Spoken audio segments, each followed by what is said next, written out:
No live tweeting during the broadcast section, please, and use the microphone provided. Gary. Thanks, Anthony. Hello. Hey, Gary. How are you? Good. There was some footage put out yesterday by the club of the first team squad training. Dominic Solanke didn't appear to be featuring. Is there an issue with him? Yeah, no, Dom picked up a knock against in the last game, so he got through the game, but it kind of flared up the day after, and he'll miss tomorrow. A blow, obviously, because he played well in parts, didn't in his debut. Very well, yeah. And in terms of Rodrigo Bentancur, I guess concussion protocols mean he can't be involved. Oh, absolutely not. No, irrespective of concussion protocols, we want to. I think any head injury, we've got to be. We're always going to be a little bit more conservative from my perspective. So, good thing is he's bounced back really well. He's sort of done all the tests, and he feels good. But we'll take our time with Rodrigo and make sure he's absolutely 100% before we put him out there again. And the obvious football decision would be that means that Yves Bissouma would play. Is he reintegrated? You're picking the team for me, aren't you? No, that's why I asked the questions and you answered them. It sounded like it, though. I'm trying to use my very poor football knowledge. You're right. No, look, obviously Biss is available, but we've got some options there, and I guess the whole idea of trying to bulk up the squad this off-season was about these kind of scenarios, and unfortunately for Rodrigo again, because he had a good game. He also had a good game on Monday night, but Biss is available. But like I said, we've got some midfield options. But just to clarify, he has built bridges, as you were referring to last week, and he is available for selection in your opinion. He's available for selection. The bridge building continues, though, mate. Thank you. For Charlie. Hi, Ange. Just looking back on the game against Leicester, obviously a really good performance in terms of possession, chances created, but of course just the point. What have you told your players since that match, and what would you like to see from them tomorrow? Yeah, look, I think with all these things, there's the outcome, which was disappointing for us. As you said, it's a game we should have really won. But you can't take away from the fact that the performance was strong. And first game of the year, I thought there was some really positive aspects to our football. We controlled the game really well, created chances, minimised the opposition's threats. But we know in football that's not necessarily going to guarantee you an outcome. You still got to be. As I said, I thought we were a little bit wasteful in front of goal, and we should have put the game to bed. But for the most part, I thought it was positive, and for us, it's if we can replicate those kind of performances regularly, then the outcomes will change. Sean Dyche has said that he's down to 14 recognised first-team players for tomorrow's game. So, what can you expect from Everton tomorrow? Yeah, look, tough game. I think anyone who plays against Everton or Sean Dyche's team expects it not to be anything less than very, very competitive. And, obviously they have got a few injuries, but the players they have out there are very good players, and can make things difficult for any opponent. So we've got to be ready for that. But it's our first home game, so I'm sure the lads are excited and sort of play in front of our crowd and getting the atmosphere going, and again, hopefully put on a good performance for it. And finally for me, if he plays tomorrow, which we assume he will, Christian Romero will make his 100th appearance for Spurs. Can you just describe the sort of player he's been for you, what he means to you in terms of leadership, in terms of his qualities on the pitch? Oh, outstanding. Obviously, with all these kind of things, you have a sort of an image of a player from afar. And before I got here, I thought, he's going to be really important to me, because he's such a fantastic centre-back and for club and country. But, being here now and, watching him, the way he trains, the way he plays, unbelievably strong mindset, absolute winner in everything he does. He's been really important. He was important last year, and he will be really important moving forward, because he is one of the players that, within this group that has achieved things from a team perspective. I've always said those kind of things are transferable. He's won a World Cup. They won the Copa America, so he's been part of a successful team, and I think he's a real strong influence in the group. And it's great he plays his 100th game tomorrow, and hopefully, I know he'll perform at the level he always does. He's very consistent, but hopefully we'll make it a special day for him. Ian. Hi, Ange, how are you? I'm good, mate. always important to start the season well, but especially your first home game. Is that how you see things? Because if you're going to have a good season, then like last year where you started well, make sure tomorrow's a good performance, a good result. Yeah, it certainly helps, and you want to start off with a good performance. And like I said, the first game at home, and we had a good performance last week, but we've got to turn a good performance also into a victory. And we were really good at home early last year, and we really set sort of a real good standard in terms of the kind of football we played here. So looking forward to tomorrow. We want to get off to a good start at home. Throughout last season, you were telling us, especially away from match days in training, it was about getting the team to get to know what you want from them, imprinting your philosophy, as it were. How close to, not the finished article are they, but how close to really understanding now when they go out on the pitch what you want them to do are they? Well, look, we're definitely further down the track, and I think for the most part the players, particularly the ones who were here from last year, have got a pretty good understanding. But that's but even that's constantly evolving. In terms of the way we want to play, depending on the sort of players we have and how we're progressing as a team.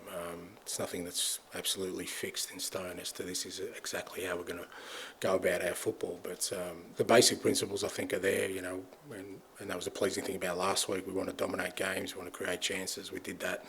We want to minimise the opposition's chances. We did that. So I think a lot of it is embedded in there, but it's a constantly evolving process. So when you see your team dominate games and do what you want, but they don't necessarily get the outcome that you think they deserve or you want them to do and win the game, does that make you less angry? Does that make you think, well, hang on a minute, they're doing what I want them to do? So ultimately, down the track, we're going to get to our destination, if the journey today wasn't quite where I wanted to be. Yeah, look, it's not about anger. It's not it's. I mean, obviously the game's an emotional game. So if you don't win, then obviously everyone gets disappointed with that, and varying ranges of emotion. My job is to kind of whatever emotions I have to park to one side and just really look at how we played, because that's. I've said 1,000 times, we could have won 1-0 last week, but if we didn't play well, I'd be certainly more concerned than sort of playing well and not winning the game. There's concerns on both aspects, but certainly more concerned, because that's harder to fix. A performance that's not us is a lot more difficult to navigate than us playing well and not getting the result. Hi Ange, could I ask you about Wilson Odobert? Is he ready to make his debut tomorrow? Yeah, he's available and he's trained, so he's available. Excellent. And that was a bit of a signing that was kept under wraps. We didn't really know a lot about it, and then it sort of just happened. How did you sort of sign him? Why did you sign him, and what was the thinking behind it? We went through the same sort of processes, and he was one we identified really early on. In the summer, as no secret, we were looking for a wide player, and Wilson was one of the ones we highlighted. And it was we had to kind of sort of just go through certain steps to get these things done. They're not as straightforward as just saying that's who we want, go and get them. Obviously, getting Big Dom in was really important for us, and we spent a lot of time working on that deal. And but once Dom was done, there was one target, and that was Wilson, and it happened really quickly. I really like his, the way he plays in the wide areas is different from our other wingers. He's a dribbler. He likes to get into the front third. He can play either side. He can play central. Had a really good sort of development in terms of you look at his trajectory, and from PSG as a youngster to Troyes, playing in Ligue 1 in France and Premier League football before the age of 19. I think he ticked all the boxes for us, and he's a fantastic young bloke as well. So really happy to get him in. Do you expect an impact from him right away, or is it kind of one for the future more this season? Look, I think with all the players we've signed, I think you've already seen, irrespective of age, we signed him because I think they can make an impact, and certainly I see that with Wilson. He's a year older than Archie and Lucas, and they've already made an impact. So, we signed the players because we're still in that stage of building a team, and as I keep saying, I don't want to bring players here who I don't think can meaningfully contribute to what we're trying to do in the short term, and Wilson definitely will. Hi, Ange. Can I just ask you about Dominic's injury, exactly kind of what it is, and also will he miss more than one game? It's an ankle injury, mate. He copped a knock really early that somebody went across his ankle, so he's definitely out tomorrow, and then it just depends on the recovery. Obviously, next week then there's the international break, so, but it's not serious, we know that, yeah, just an ankle injury. And just is Richarlison fit enough to start if you need him to? Yeah, Richie's trained 2 weeks, and yeah, he's ready to go. Obviously, he hasn't played for quite a while, which you've always got to sort of guard against, but he's available and ready to go.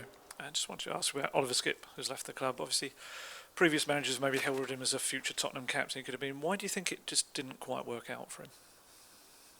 Well, I mean, just that's what happens in football sometimes. I wouldn't say it didn't work out, because it might have worked out. He might have, probably will have a fantastic career at Leicester. So it doesn't always, just because one door closes. I mean, there's very few players who just play at one club their whole career.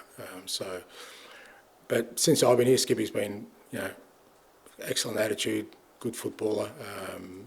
Hasn't had the opportunities he probably wanted and deserved. And I think for every footballer, as I keep saying, they've got decisions to make in terms of their own career. And he was getting to an age where I think he felt like, he wanted to be playing more minutes.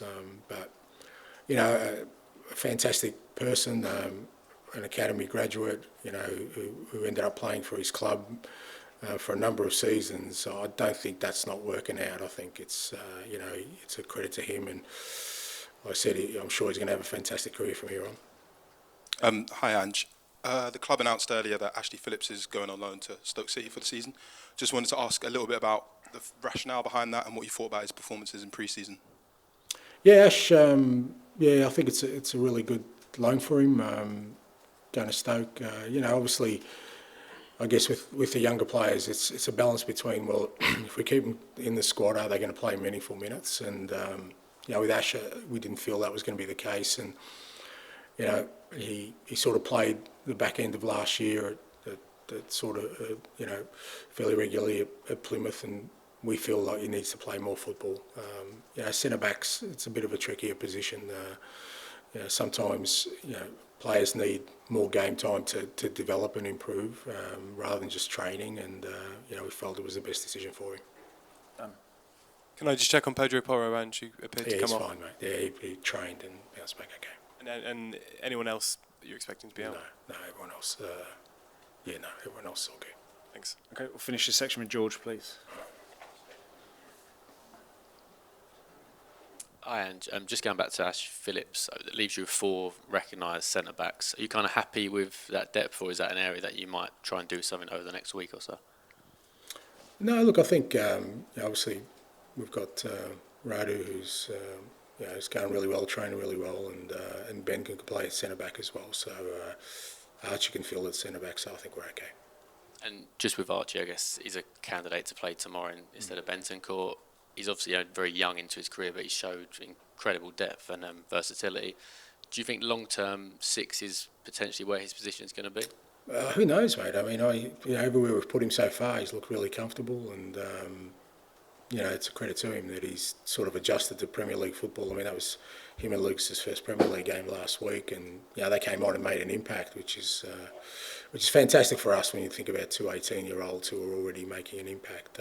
But we'll see with Archie. Like I said, he's obviously a very smart young man in terms of receiving information. So whatever position we put him, we kind of try and guide him through that, and he takes that on board really well.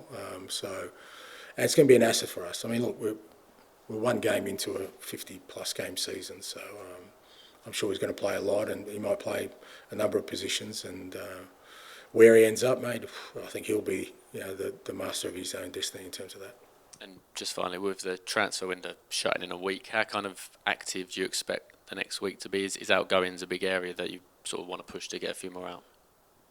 Yeah, look, we're still, probably a couple more who probably will go out, but we've done a fair bit of work, in the last 12 months in terms of the squad. As much as, the focus has been on getting guys in, we've changed the squad a fair bit. We've brought down the demographic a fair way. I think we've brought in footballers who are more sort of suited to playing the football we want to play and moving forward. So there's been a lot of work done in that area from our perspective. But with a week ago, there's still a little bit to do. Okay, we'll end the broadcast section there and move on to the embargoed section for 10:30 p.m. tonight. Tom?